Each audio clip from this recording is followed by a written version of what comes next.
আমি রাইস কুকারটা অন করে দিলাম। এখন হচ্ছে তেল দিয়ে দিব। প্রথমে হচ্ছে আমি মাংস এবং আলুগুলো ভেজে নিব। তো আমি তেল দিয়ে দিলাম।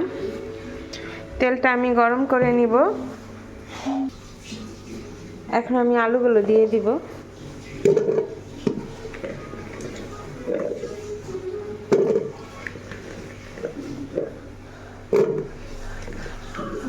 আলুগুলো জাস্ট এমনিতেই ভেজে নেব, একটু সামান্য পরিমাণে লবণ দিয়ে প্রথমে ভেজে নেই। ফাইনালি আলুটা ভাজা আমার হয়ে গেছে। আলুটা এখন আমি উঠিয়ে নিব। আলুটা ভাজা কমপ্লিট, আধা সিদ্ধ হয়ে গেছে। এখন আমি রান্নাটা শুরু করে দিব। মাংসটা আর ভাজবো না, এমনি রান্না শুরু করে দিব। দেরি হয়ে গেছে, অনেক রাত হয়ে গেছে, মাংসটা ভাজতে অনেকটা সময় লাগবে। তো এখন আমি আলুটা উঠিয়ে তারপরে হচ্ছে মাংসটা রান্না শুরু করে দিব। এখন হচ্ছে আমি পেস্টটা দিয়ে দিব এখানে, পুরোটাই দিয়ে দিব। কাটতে ছিল পেস্টটা আমি ভালো করে একটু ভেজে নিব।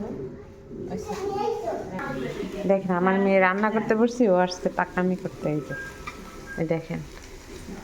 তো এখন হচ্ছে আদা রসুন দিব। এই যে আদা রসুন, এখন আদা রসুন দিব। এখানে দই বানিয়ে রাখছি, রাখো রাখো পড়বো। এখন আদা রসুন দিব। পেঁয়াজটা অলরেডি আমার ভাজা হয়ে গেছে। এখানে টমেটো, তারপরে হচ্ছে আদা রসুন পেঁয়াজ দিয়ে প্রথমে হচ্ছে একটু মশলাটা কষায় নিব। মাংসটা সুন্দর করে ধুয়ে পানি ছড়িয়ে নিয়েছি। আর এই যে বিরিয়ানি মশলা, রাঁধুনি বিরিয়ানি মশলাটা পুরোটা দিব। তো টক দই দিয়ে দিয়েছি।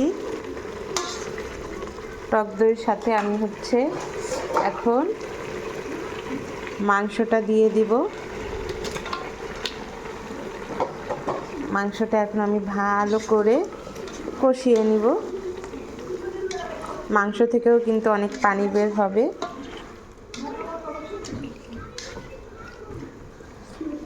তো মাংসটা সিদ্ধ হওয়া পর্যন্ত আমি এটা ঢেকে রাখবো। মাংসটা প্রথমে সিদ্ধ করে নিব।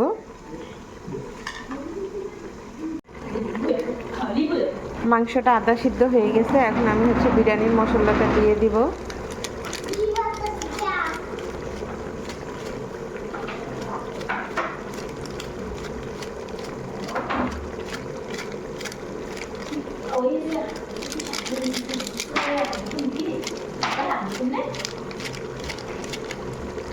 তো বিরিয়ানির মশলাটা দিয়ে দিলাম।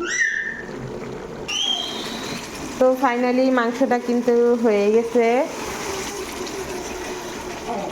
এখন হচ্ছে আমি চালটা দিয়ে আলুটা দিয়ে একটু কষায় নিব। আর এই যে আমি আলুটা উঠায় রাখছি। পোলাও চালটা ধুয়ে সুন্দর করে পানি ঝরিয়ে নিয়েছি। এখন আমি পোলাও চালটা দিয়ে দেবো। আমার মাংসটা রান্না অলরেডি হয়ে গেছে, একদম আলু দিয়ে মাংস দিয়ে রান্না করা হয়ে গেছে। এখন আমি চালটা দিয়ে একটু 2 মিনিটের মতো ভেজে নিব। উপরে আমার তেলটা কিন্তু উঠে গেছে।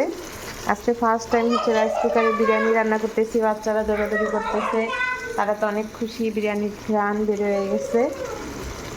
তো আমি চালটা দিয়ে ভেজে নিয়েছি 5 মিনিটের মতো। এখন আমি হচ্ছে গরম পানি দিয়ে দিব। এই যে পানিটা গরম করে রেখেছি, হালকা গরম করেছি। তো আমি মেপে নিয়েছি 4 পট হচ্ছে চাল দিয়েছি, মানে 3 পট চাল দিয়েছি। এখানে 1.5 লিটার পানি আছে, পানিটা আমি দিয়ে দিব। ফাইনালি পানি দিয়ে দিলাম। এখন আর প্রয়োজন নেই, একা একাই রান্না হয়ে যাবে। ঢেকে দিলাম, বেশি উঠানো যাবে না।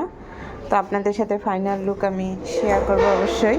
আসসালামু আলাইকুম, কেমন আছেন সবাই? আশা করি সবাই ভালো আছেন। তো আজকে হচ্ছে নতুন রাইস কুকার, তো নতুন কিছু তো রান্না করতে হয় ভাবলাম। তো ভাত রান্না করেছিলাম আজকে রাত্রে, হচ্ছে ভাবলাম যে নতুন কিছু আইটেম রান্না করি। তো এখন হচ্ছে বিরিয়ানি রান্না করব। এখানে হচ্ছে আমি বাজারে যেয়ে তারপর মুরগি কিনে আনছি, মুরগি দিয়ে বিরিয়ানি রান্না করব। এখানে হচ্ছে সব কিছু রেডি করে নিতেছি, এখনই রান্নাটা শুরু করে দিব। এখানে পোলার চাল নিয়েছি 3 পোয়ার মতো পোলার চাল, সুন্দর করে ধুয়ে পানি ঝরিয়ে নিয়েছি। এখানে 1 কেজি 100 গ্রাম ছিল, হয়তো বা 100 গ্রাম এখন ময়লা চলে গেছে। 1.5 কেজির একটা মুরগি ছিল।